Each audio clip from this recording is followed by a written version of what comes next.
is good all the time. all the time. The Lord is good, and that is His nature.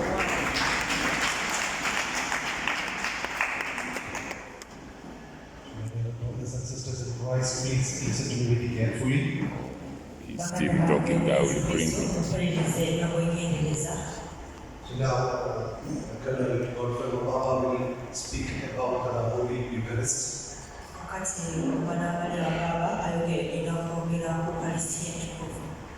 After that, when you break for tea and then you come back, there was a strong inspiration for me to teach the book of Nehemiah.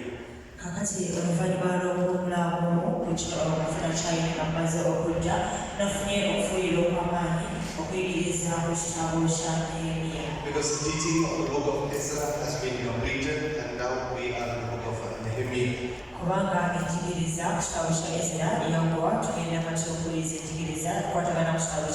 The background has been spoken several times, so the background may not be needed when I start teaching you the book of Prophet or book of Nehemiah.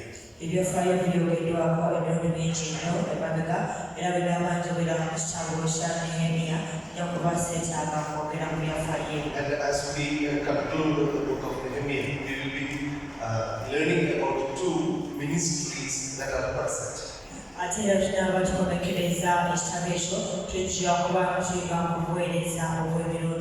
And the importance of the ministry of intercessory prayers or intercession.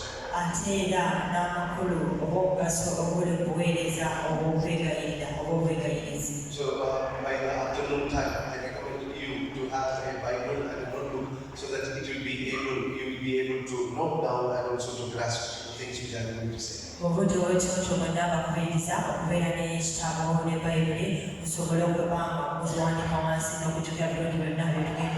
So as I was praying and preparing today, I could also get a message like this that today the Lord wants to anoint, bless and heal several people who are coming for this prayer.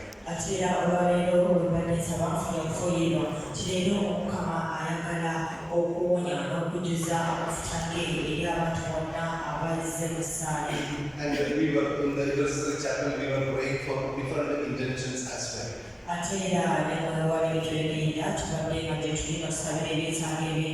So I welcome all of you in the name of Jesus for this day of preaching, adoration and also Holy Eucharist.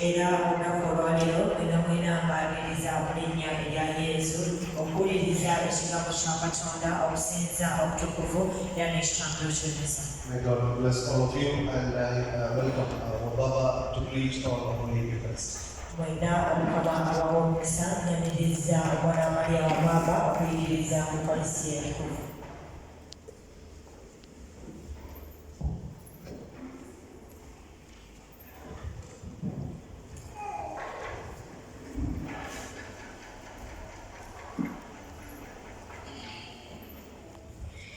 God is good All the time. and all the time. The Lord is good, and that is His nature.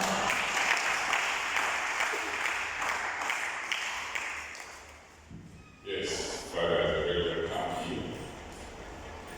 And in every aspect of life, we have what is called the climax. It can be competitions of Olympics, it can be dancing. People reach the climax, and this is the climax. The topic was given by Father. Here is the Eucharist.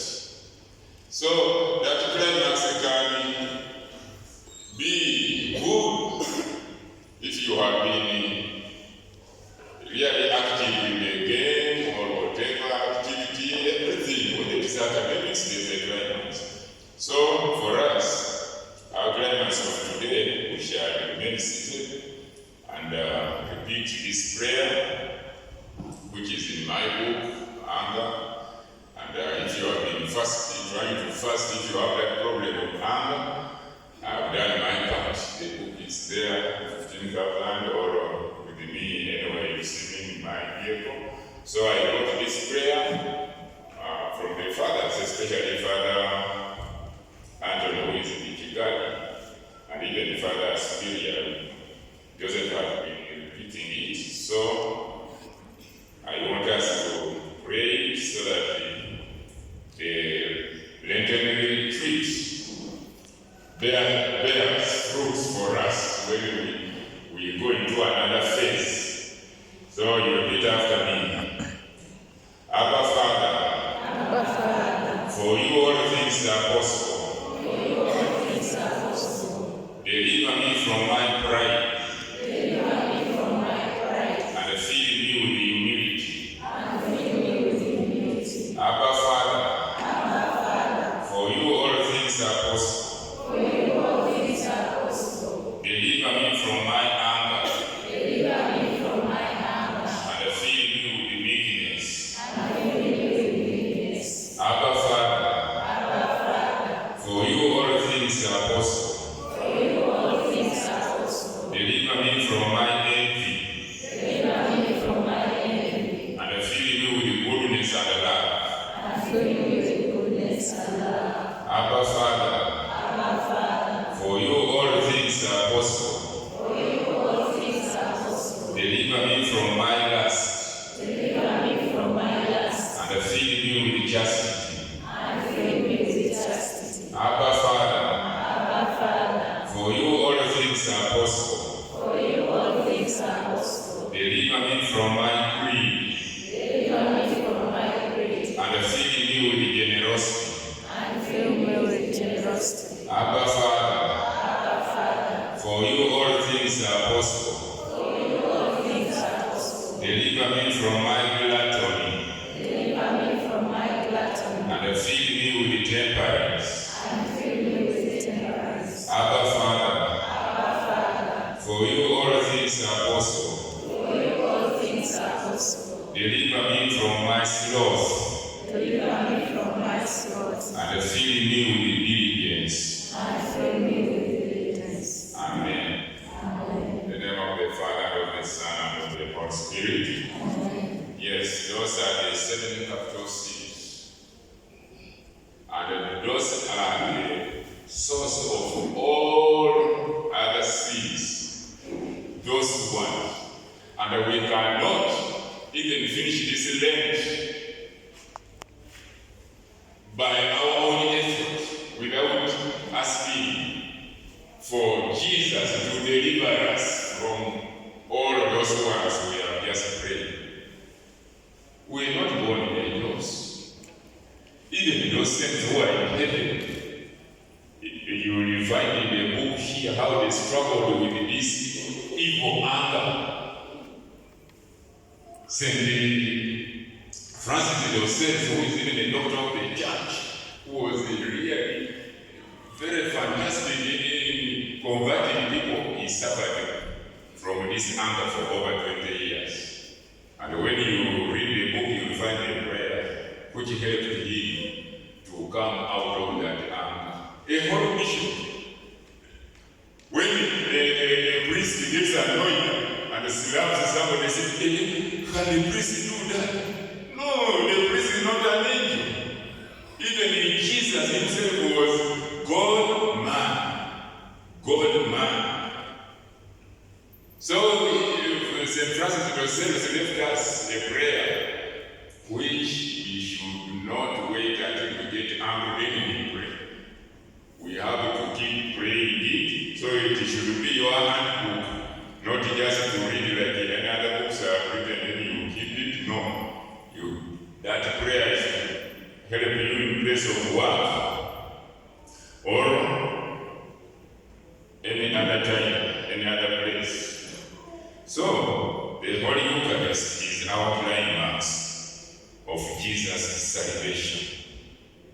The Holy Eucharist is the climax of Jesus coming on earth here. And whenever we celebrate the Holy Eucharist, we are celebrating Calvary, except it is bloodless. Although Jesus himself, with the very valid reasons, can make it bloody, I saw that I went there, northern Italy, Laciano. The real wine became the real blood of Jesus. And that's when we knew that Jesus is group AB. The human being, he was a human being. So we are going to know the purpose, the meaning of the Eucharist. What is it? For us, we don't just pray, celebrate, mass, without enlightening people. That's why people who don't attend such sessions, such retreats, run away from the church. I was going through the book of Cardinal Amala. It's called Big Volume, what they read also, written by a veteran journalist called Sekito.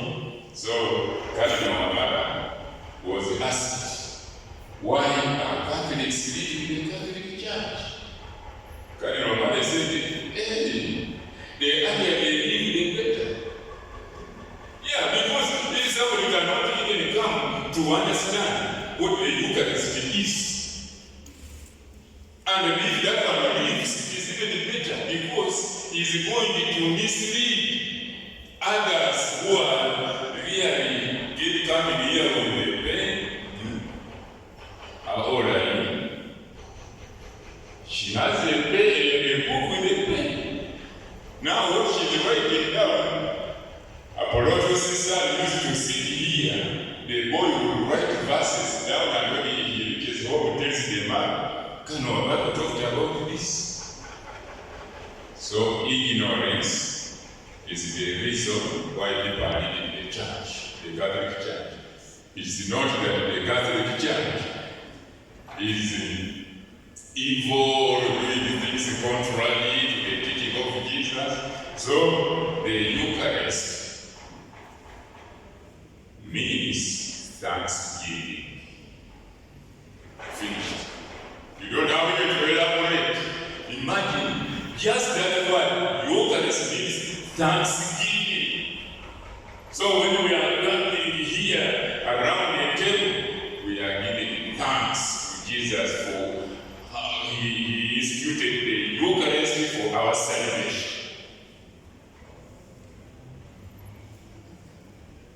Two, how did it start? Because Jesus was healing people. Jesus was performing miracles. Jesus was walking on water. But we are going to see the climax of the event in the Holy Week. Holy Week is going to be the climax of this Lent. And that is when you will know climax of anything, whether Olympics or battle, you can even give up. Students have ever reached McKinnon when they are about to do the finals, they give up.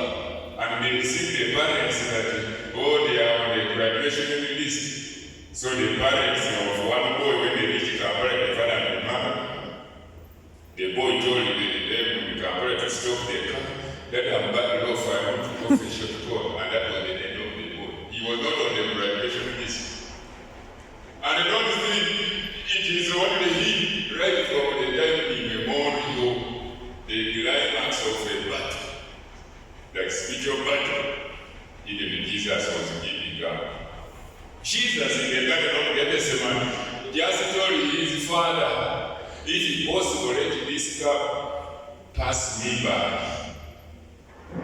The spirit is willing, but the flesh is weak.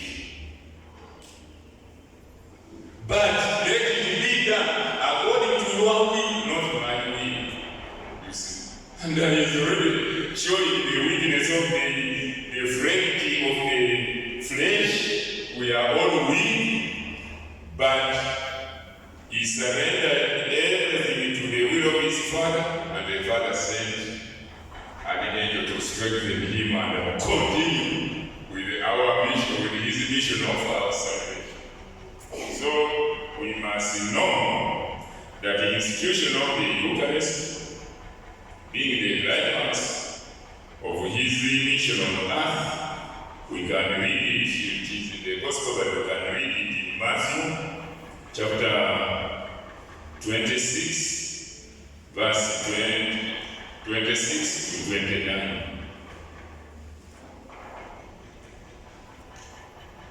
Matthew 26 to 29. Why did he institute the Eucharist, the Holy Eucharist, holy, at the Last Supper? If we go in detail, we can finish the whole day and get my time is running out. You find that when I'm summarizing, I can cover everything there. The Holy Eucharist was an institution of a new covenant. Of the new covenant.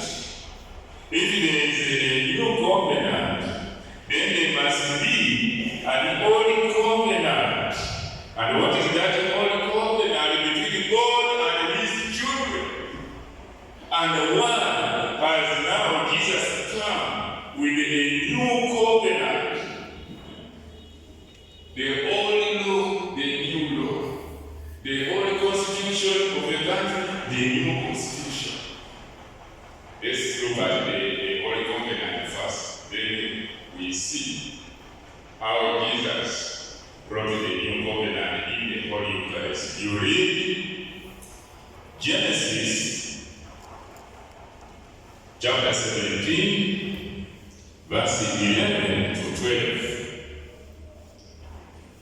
You must circumcise the flesh of your foreskin, and that will be the sign of the covenant between myself and you. As soon as he is 8 days old, everyone of your male's generation after generation must be circumcised, including slaves born with a household or bought from a foreign land, not of your descent. So people always wonder about circumcision. Even the apostles themselves in the New Testament, they will start quarreling between themselves. You have been eating with the uncircumcised people. My dear, that was the old covenant. You see the problem now, why Jesus has become a mistake. People really know Jesus is coming to institute a new covenant, to replace the old covenant. Now even the tribes want equality, the severe circumcised, the women. You know the old is still in the people. So don't think that they were doing it out of everything started from that. Now the Jews were saying those who are not circumcised, they cannot get salvation. That's why I'm talking of teaching. They said, what are you doing? Tell them that this, it is the hearts you are supposed to circumcise. Metaphorical language now. Nothing to do with the first thing that, now if you are circumcised and you are not obeying the commandments, how does it become a yardstick for your salvation?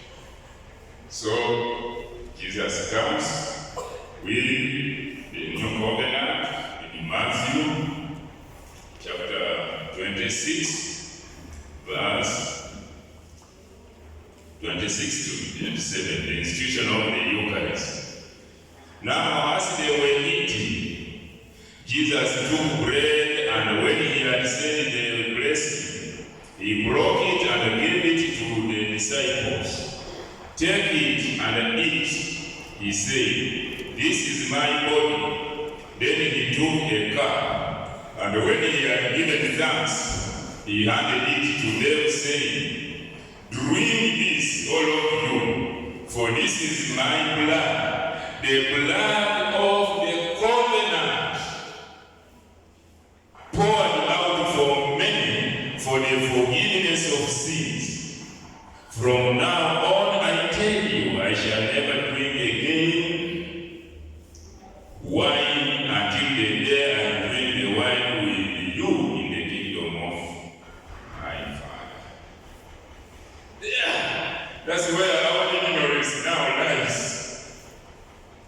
One committee in a Protestant when I was in the office in the UN, she was saying, no, that was just figurative.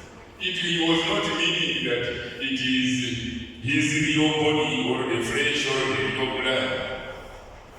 Are we not using the same Bible? Have you heard the English he has, Jesus himself has said?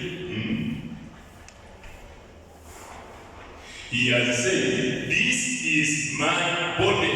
He would have said, this represents my body and represents my blood. Or it is a figure. I don't want to think about it. He has said, this is my body. Including the Catholic priests themselves, the white that miracle to take place in last year. The Catholic priest, I don't know why they never gave us his name. He was always consecrating. Moreover, the power of the Holy Spirit really turns that bread and that wine into the real flesh, except that we cannot see it physically unless Jesus opens our eyes. So the priest was consecrating, but inside Jesus knew he's having doubt. And Jesus does not want to lose his priest. The way he did not want to lose Thomas, after 8 days he came back just because of Thomas. Doubting that unless I see the wounds and I even touch. So, in the last year, Jesus had to save that priest. He said, okay, if you are doubting, let me show you that this is my blood and my flesh. And that was in the 8th century. And we are in 2023. When you go to pilgrimage, some of you have been there, and you reach there, it is just there. In front there, the mass is going on, in the other, the junk, you really see. Not to preserve them over the meat here when we get it, the shooter gets rotten and you throw it away. The scientists and the Catholic Church are not right. They had to keep testing. The blood was AB. The flesh was of a human being. Scientists, the way they have said the cells of flesh of a human being. But from which part of the body? Was it from the ear? Was it from the arm? Was it from the buttocks? Was it from what? It was from the heart. And who does not know what the heart represents when we talk of the sacred heart of Jesus? Then they kept on testing it until they all agreed in the whole world that this is the real flesh of a human being from the heart. And the blood is the real blood of a human being, and it is group AB. If we don't accept, it is up to us. Now, Jesus, with the Holy Eucharist, when he was instituting it, and you look at the Old Testament, when the Israelites were being liberated from Egypt, they were very happy people. There was no more slavery. They were going to the promised land. They started their journey of 40 years. Now here, Jesus is saying, whatever sacrifices they were giving, animals, the blood to please God, it was allowed. It was allowed. From today, there is no sacrifice of the animals, there is no sacrifice of the blood to please God. It is only me whom you are going to sacrifice. And they were being liberated from slavery. Now I'm liberating you. But after that, the institution of the Eucharist, he was now heading to Calvary. I am going to liberate you, not from slavery of the Egyptians or any other slavery, but the slavery of sin. You see the transition. If you talk of transition governments and so on, the other one was slavery in Egypt. Now Jesus himself, it is slavery, it is sacrificing his body to atone for the sins of God's children so that they can go back to heaven. So, why are we still sacrificing the sheep, goats, smearing blood on the children, on the vehicles, on the houses? No! That one is stopped in the Old Testament. And it was not bad because even God told the Israelites, you put blood on your doorpost, the angel of death will pass over. And I will only kill the firstborns of the Egyptians to let you be free. So we get that one in Hebrews chapter 10, verse 4. Again, Hebrews chapter 10, verse 4. It says, bull's blood and God's blood are incapable of taking away sins. And that is why he said, on coming into the world, you wanted no sacrifice or cereal offering, but you gave me a body. You took no pleasure in burnt offerings or sacrifice for sin. Then I said, here I am coming in the scroll of the book. It is written of me to do your will, God. He says that you did not want what the law lays down as the things to be offered. That is, the sacrifices, the cereal offerings, the burnt offerings, and the sacrifices for sin. And you took no pleasure in them. Then he said, here I am coming to do your will. Is abolishing the first sword to establish the second. And this will was for us to be made holy by the offering of the blood of Jesus Christ, made once and for all. That was once when he sacrificed his body, and for all until the end of the world. Then how do we explain any other sacrifices when Jesus himself, everything is called gospel truth, he has told us. When he was on the cross dying, a miracle happened in the temple. A miracle happened in the temple. When he said, commend my spirit, the curtain miraculously divided into two. The curtain, which was one single piece, long like this, it just got divided. What does that mean? It means we are moved from the old covenant, that is one side of the curtain, to the new covenant, and that is Jesus Christ. No more bulls, no more. You can make that one as a celebration, but not to say that as Elijah made the Holocaust there and the other false prophecy, God could not accept it. No, that one. I'm not telling you that the Old Testament was wrong or was fake or was not. No. The New Testament is hidden in the Old Testament. And the Old Testament is revealed or manifested in the New Testament, and that is Jesus. Who was even promised in the Old Testament? Therefore, as as we read the Old Testament, we must read the Old Testament with the lessons, these lessons here of Jesus. Even himself, Jesus used to quote the Old Testament, the prophets, the Psalms. He did not say, that one was wrong, I don't know who told Moses to talk like that. No.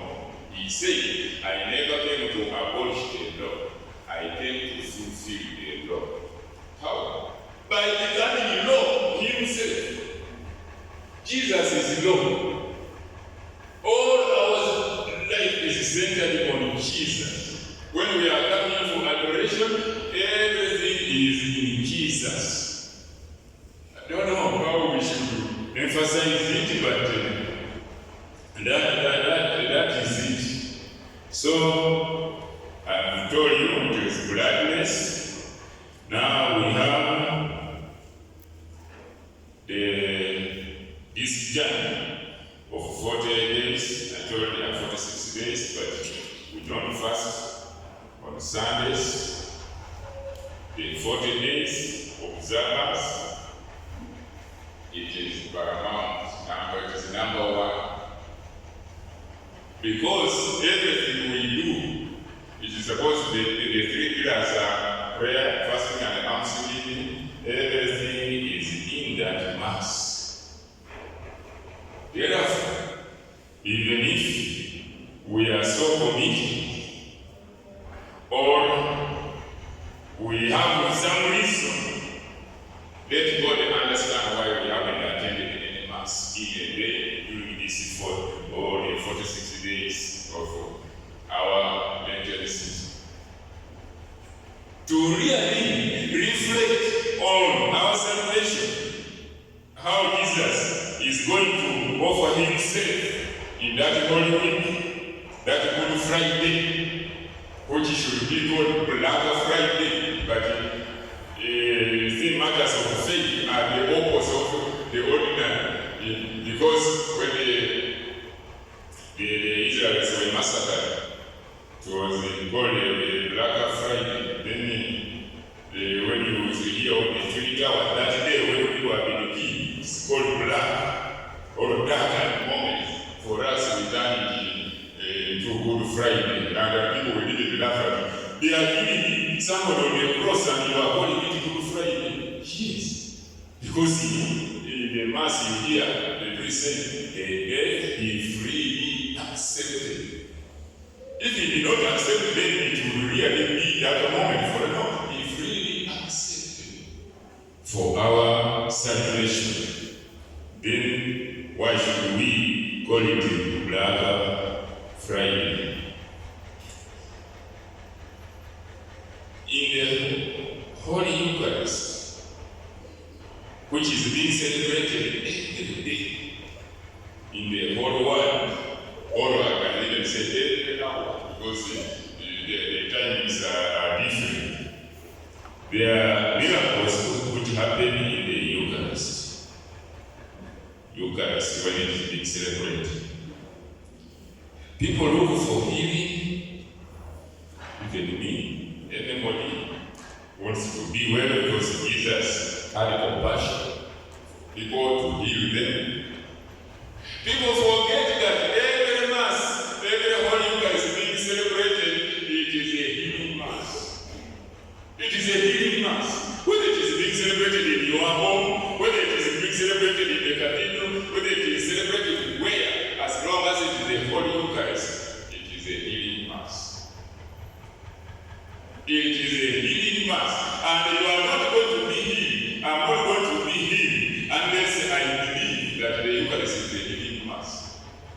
If I cannot believe, then how can I believe? I will just move out, go to another healer. I don't know where Pastor so and so, come back, I don't know. You are looking for healing. Every Mass is a healing Mass. Every Holy Eucharist is a healing Mass. And the miracles, I came here. So now, if you are carrying my books, I came here with a book with the title Eucharistic Miracles, because I used it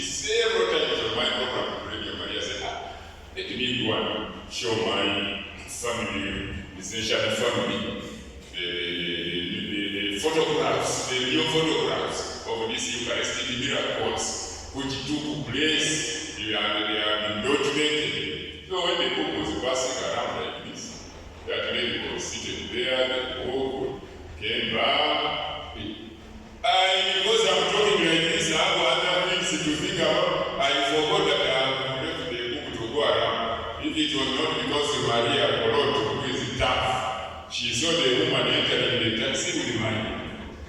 Said, you come back, where are you taking that book? And yet I have only 3 copies. I given one to a bad review, then another one somewhere, and remaining with only one. So when you see people with this problem of anger, you can be anyone. You have come to the church to steal my book. Even if Father John in the former period, the book disappeared when we were still worshiping in the small chapel there. He told us that you can steal from somewhere else, but don't steal from the church. The curses you will get by stealing from the church. There was an older boy here who stole the offertory money, 700,000. It was an envelope, the donation. The way he got problems, he went and bought a telephone. I don't know if there's someone today to his girlfriend. He ended up being a Mr. Leave the church alone. You go and steal from somewhere and then you come for confession, but that one. So, a few of the miracles, like from that one is not in that book, I think, because this one happened later. There's a woman, and smartphones have sort of our curiosity. She was not even a Catholic in South Korea called Juliana.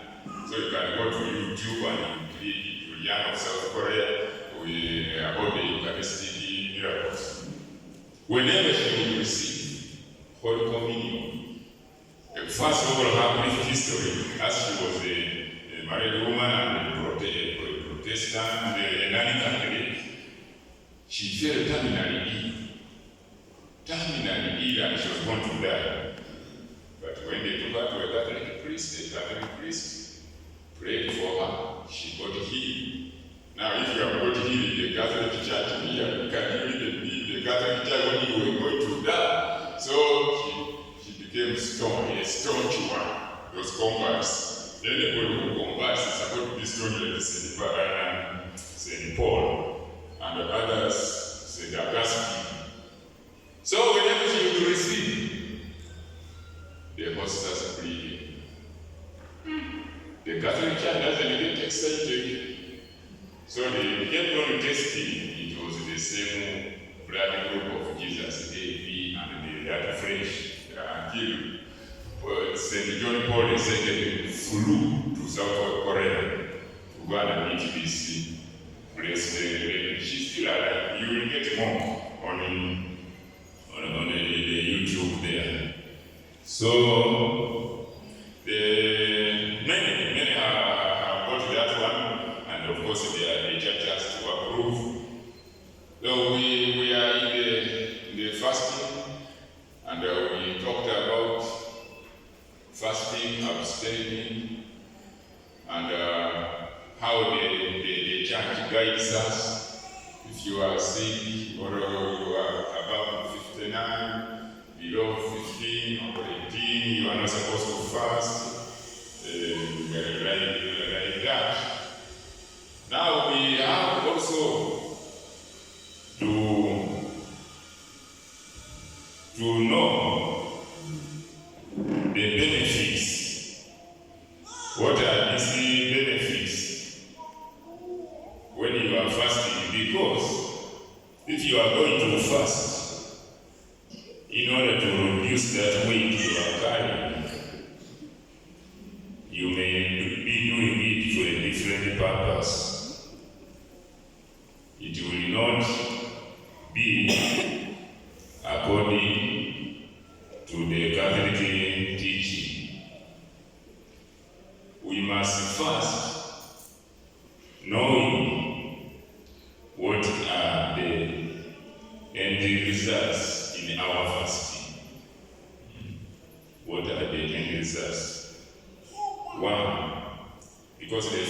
fasting is disciplining. You are just disciplining yourself. What you have been doing, or the love or loving most, is the one you reduce or you abstain. Okay, it can be TV, it can be anger, it can be anything, not necessarily food. Food, we have to live. We eat to live. But some people live to eat. Their work is to eat until they die.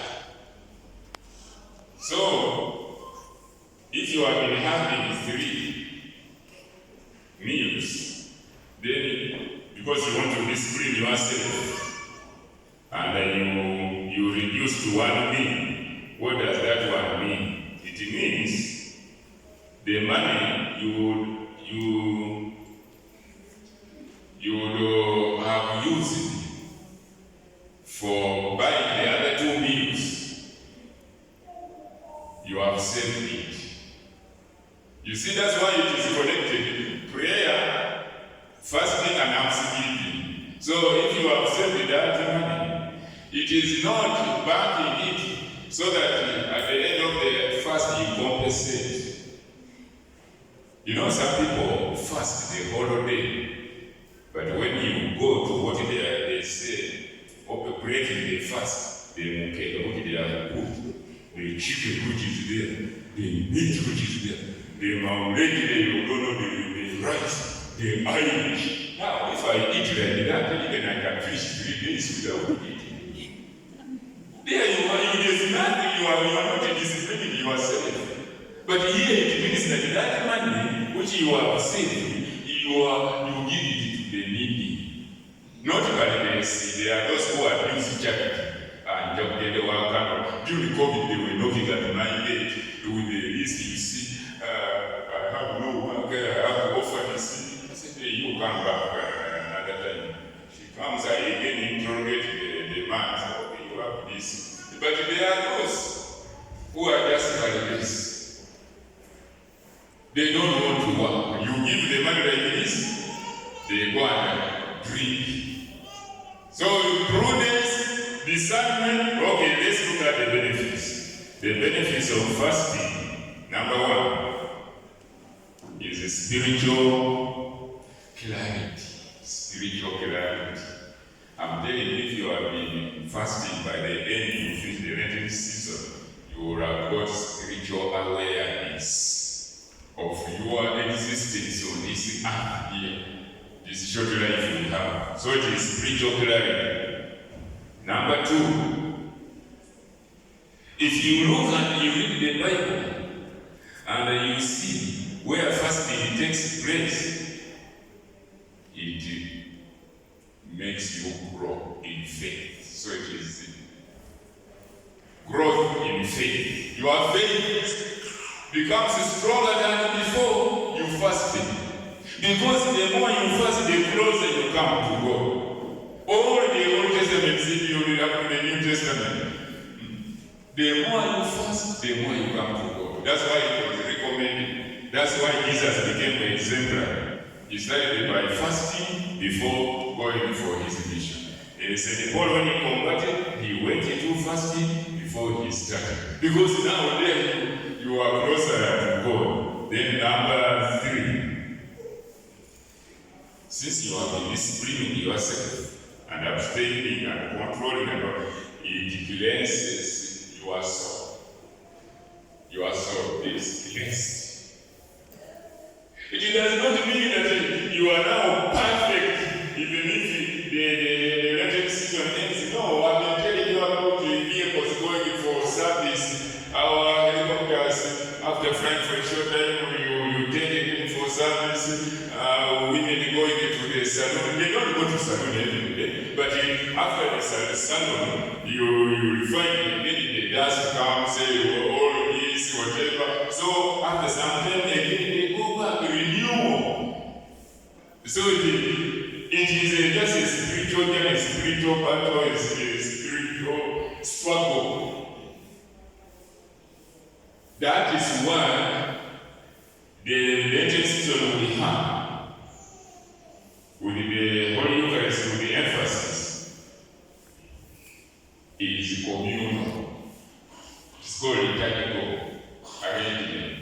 But as an individual, you are going to build a house, and you have been hearing about the beautiful of houses on what? You are going to get a job in Dubai, and you have been hearing how they remove kidneys there and everything. Fast before you take that endeavor. Go into the fast with the prayer, with the thanksgiving. So the fourth, it gives you more energy. You see, you might think that you are not eating now, you are weak. No. The energy here is energy from God. These saints who are in heaven, they were getting energy from fasting, and yet they were not eating, they were doing modification of their senses, but they were very strong. They were getting energy. Saint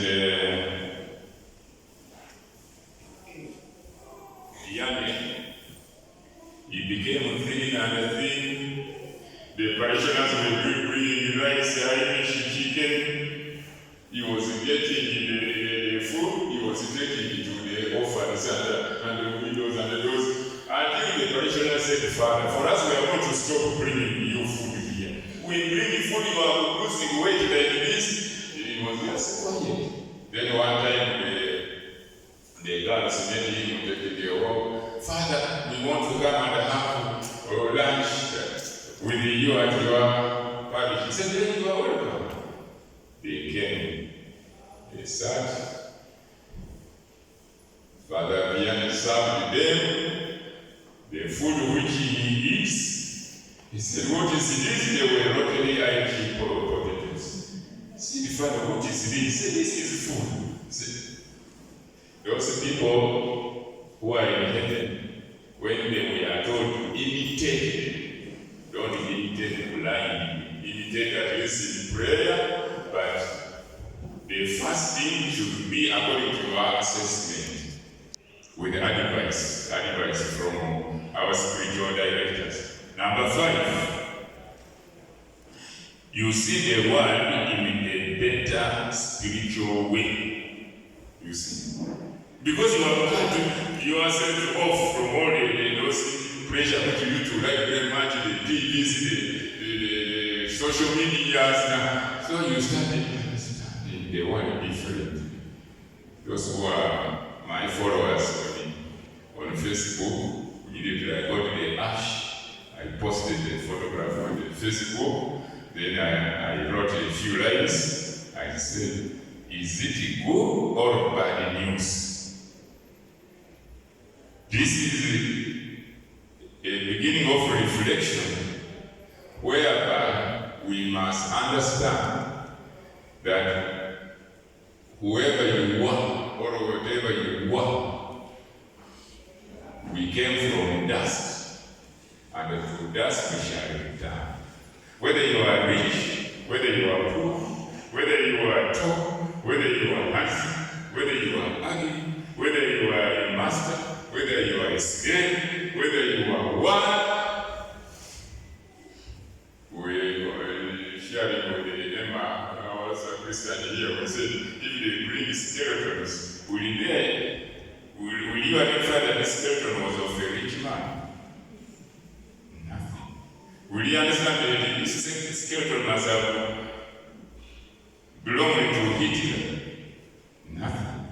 So we are humble. During this Lenten season, we see the world differently, and we really know that it is vanity of vanities. It is chasing the wind, completely chasing the wind, and that one humbles us. So, what do we conclude with the Holy Eucharist? Your Holy Eucharist, it empowers us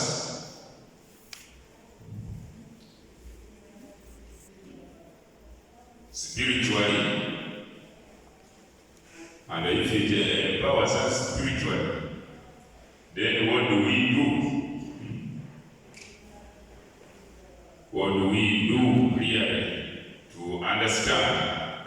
am benefiting. 1. St. John in his first letter, chapter 1, verse 8, he says, if anybody says that he has never committed a sin, he is a liar. Or he will never commit a sin, he is a liar. So all of us, Romans chapter 3, verse 23, we are falling short of glory. Now, we are not going to be like the person who said that, me, I fear God, I am a sinner, I fear Him so much, I don't want even to enter His church. No, the church is for sinners. There's a church in America where there's a very big sign because I did here, that here we welcome sinners. You see that sign? Sinners, we are sinners.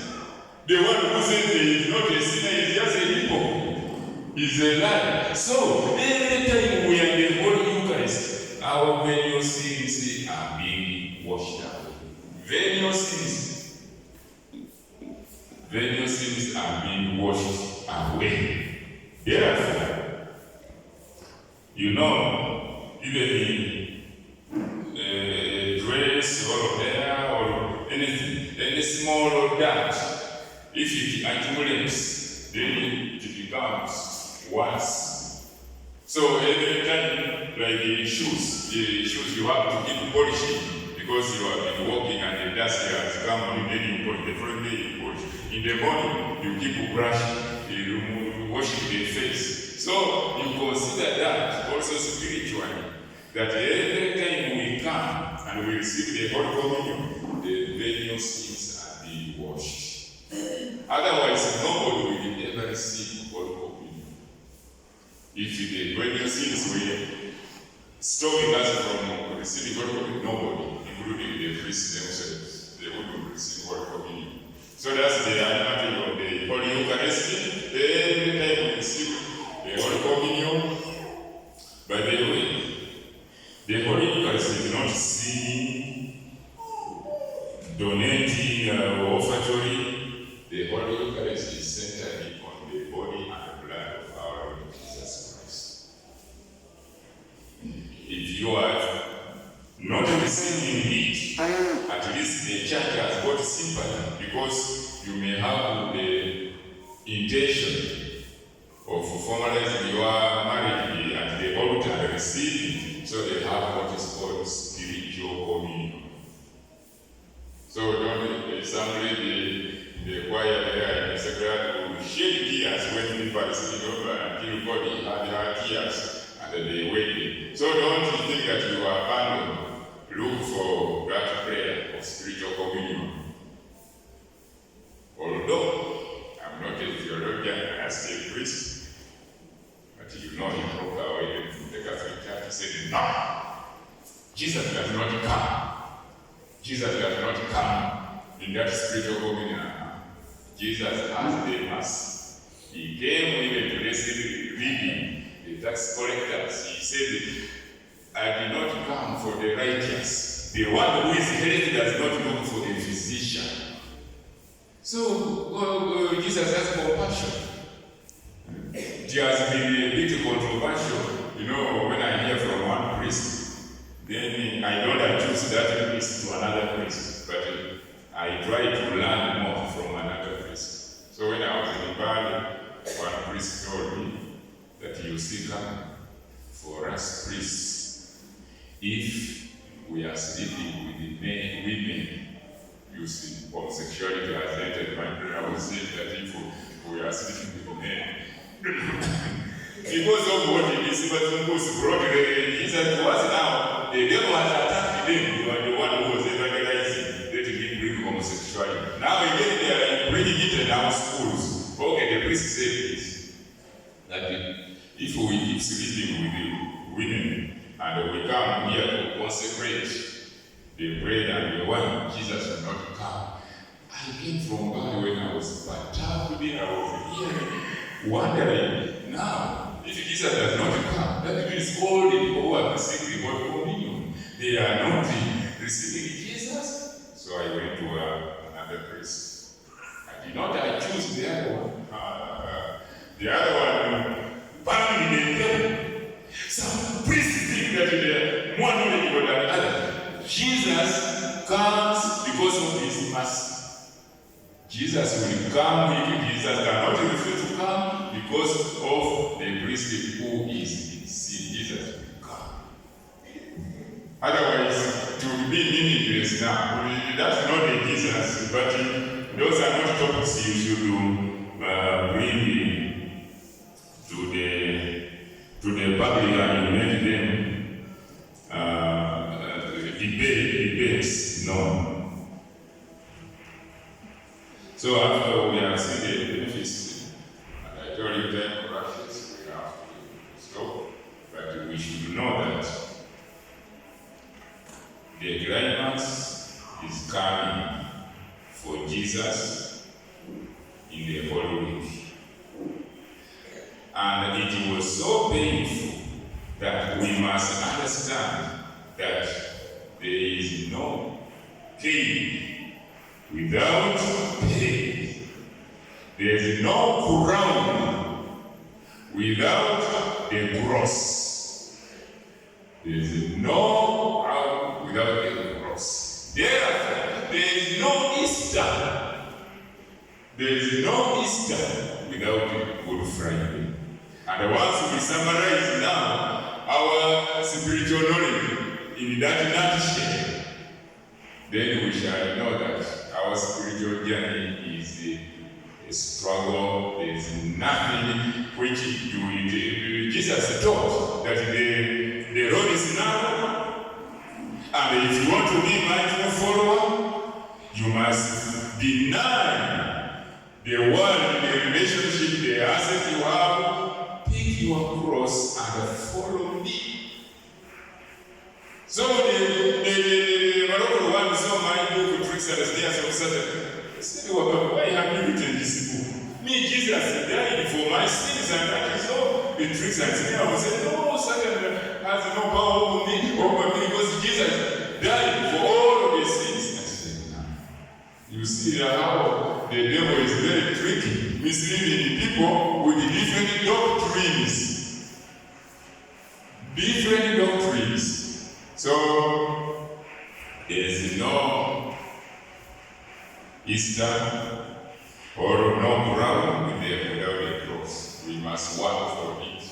And the saints who are in heaven, if you read their lives, the books of the lives of the saints, you will know that entering heaven is a real battle. And Jesus told them, I'm sending you like sheep among wolves. They will mock you, they will beat you up, they will imprison you, they will take you to the courts of law. But do not fear. I am with you up to the end of age. In that suffering, when you are in prison, he is with you. That is Matthew chapter 28, verse 20. I am with you. So that assurance empowered the apostles. The apostles now, all of them suffered martyrdom for the sake of Jesus, except John, who died of old age, who also was put in a drum of boiling oil. But Jesus did not want him to suffer martyrdom. He came out without any ban on him. But all the apostles. So anybody, the more you are going to fast, the more you should be tempted, the more you should suffer. And that's when you know you are doing the right spiritual exercise. There's nothing on the silver plate. And the saints, like Padre Pio, he said, I suffer when I'm not suffering. He wanted suffering because suffering brings him closer to Jesus. And when he was suspended for 2 years from celebrating Mass in public, he was really in martyrdom. he suffered. He was celebrating his person, but the feeling for the other.